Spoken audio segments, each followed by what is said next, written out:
그런데 일단 야권에서는 오늘 두 사람 윤 대통령과 한동훈 위원장이 화재 현장에서 조를 했고 임시 봉합 모습은 분명히 보였잖아요. 여전히 야권에서는 이게 다 쇼다, 짜고 치는 고스톱이다 의구심을 거두지 않고 있습니다. 이관섭 실장을 보냈다는 의미는 저거는 약속 대련이라는 의미다. 한동훈 위원장 쪽에게 힘이 쏠리는 모양새로 끝을 내려고 할 겁니다. 그게 애초에 저는 기획이라 보고요. 저는 약속 대련일 가능성은 별로 없다고 봐요. 만약에 이게 약속 대련이면 한동훈, 윤석열 두 분은 정치 식단의 정치 타짜입니다. 그러니까 이거는 거의 뭐 우리가 거의 겨룰 수 없는 경지에 있는 타짜라고 봐야 되고 그럴 가능성이 별로 없지 않을까 싶은데 실제 상황 같아요. 제가. 이번에 이 약속 대련이라는 표현이 너무 많이 등장을 해서 정치권에 하여튼 쇼는 아니고 근데 이제 이준석 대표에게는 1차전은 한동훈 우세성, 2, 3차전은 있을 것이다. 두 사람의 갈등 불씨는 있을 거다라는 표현까지 있었는데 잠시만요. 뭐 쇼 아니냐 뭐 이런 논란은 저희가 또 만나보기로 할 텐데 조금 전에 국민의힘에서 이준석 대표를 향해서 입장을 내놓은 게 있습니다. 바로 이 얘기예요. 이준석 대표가 한 방송, 한 매체에서 글쎄 저 표현이 뭔지 모르겠는데 확인이 되지 않은 정보이긴 한데 한동훈 위원장이 총선 이후에 유학을 계획하고 있다라고 얘기를 했어요. 그랬더니 이제 국민의힘에서 조금 전에 이제 박정아 대변인 논평으로 총선 이후 미국 여행 근거가 없다. 바로 잘라 얘기했습니다.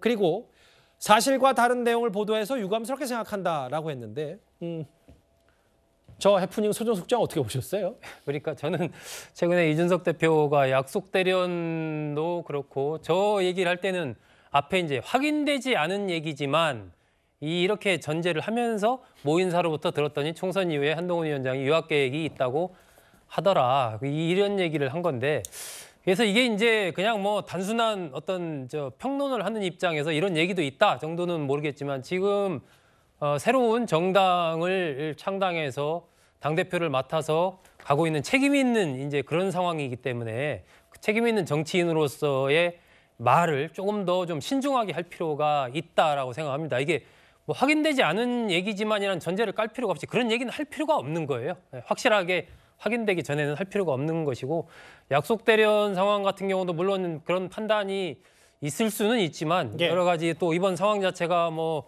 투박하고 이런 갈등이 불성사났고 이런 측면이 있죠. 그런데 뭐 그런 정도의 막 고도의 기획을 할 정도로 지금 대통령실이 뭐 그 정도의 어떤 전략적인 그런 것 같지도 않고 또 전개되는 여러 가지 과정을 본다면 이걸 뭐 이렇게 딱 짜고 친다라고 볼 수 있는 또 근거도 좀 부족하지 않나 싶어서 어쨌든 여러 가지 얘기를 할 때 이준석 대표는 이제 조금 새로운 관점에서 미래지향적인 얘기, 새로운 얘기, 조금 더 건설적인 얘기, 정치의 어떤 화합적이고 어떤 상생하는 정치의 모습 이런 것들을 좀 힘있게 만들어가는 그런 쪽으로 더 노력을 쏟는 게 좋고 확인되지 않은 얘기는 좀 안 하는 게 좋다. 이렇게 좀 조언하고 싶습니다. 저 지금 해당 내용에 제가 추가 설명을 하자면 국민의힘 얘기는 이렇습니다. 그러니까 저 내용을 보도한 매체가 유감스럽게 생각한 매체를 향해서 유감스럽게 생각하고 사실과 다른 내용 보도했다라고 얘기를 하는 겁니다. 그러니까 이준석 전 대표가 그 얘기를 하긴 했는데 총선 이후 미국에 근거 없다. 국민의힘은 저 내용을 보도한 해당 매체를 지적하고 유감 표명을 한 겁니다. 최병무 의원님. 네. 뭐 이거 쇼 맞다면 정치 식담, 정치 타짜다. 뭐 이런 내가 볼 땐 실제 상황이다. 이런 표현까지 김종민 의원 썼는데 결국 이런 것 같아요. 야권 내부에서도 이게 오늘 뭐 임시로 봉합이 되진 했지만 대통령과 한동훈 위원장 사이에 약간의 이제 차별화가 생겼다면 이게 야당 입장에서 저러다가 우리의 정권 심판론이 좀 덜 먹히는 거 아닌지 마치 한동훈 위원장 중심으로 여당이 더 똘똘 뭉치는 거 아닌지 이런 우려도 좀 같이 섞여 있다고 봐야 되는 겁니까? 아니 여당이 똘똘 뭉치는 거하고는 별 관심이 없을 텐데 민주당은 만약에 한동훈 위원장이 윤석열 대통령과의 차별화에 성공했다는 인식을 국민들한테 주기 시작하면 지금 말씀하셨듯이 민주당으로서는 이번을 윤석열 대통령의 그 지난 1년 11개월에 대한 심판으로 규정을 하고 자기들이 지금 거의 유리한 국면을 차지했다고 보는데 만약에 차별화가 되면 그 프레임 자체가 무너지는 거죠. 그렇게 되면 아마 민주당으로서는 굉장히 당혹스러울 거고요. 그러니까 어찌됐든 간에 뭐 이 정보가 있든 없든 이 상황을 뭐 쇼다, 약속 대련이다 이런 쪽으로 몰고 가서 우리가 윤석열 그 정부를 심판하는 이번 총선의 프레임은 무너뜨리지 말아야 되겠다. 이런 생각이 확고한 것으로 보여요. 예. 그래서 물론 저도 뭐 약속 대련일 가능성이 전혀 없다고 그 생각하지는 않습니다만은 예. 그러나 그거는 현재 우리가 그 어떤 취재 단계에서 알 수 있는 상황은 아니잖아요.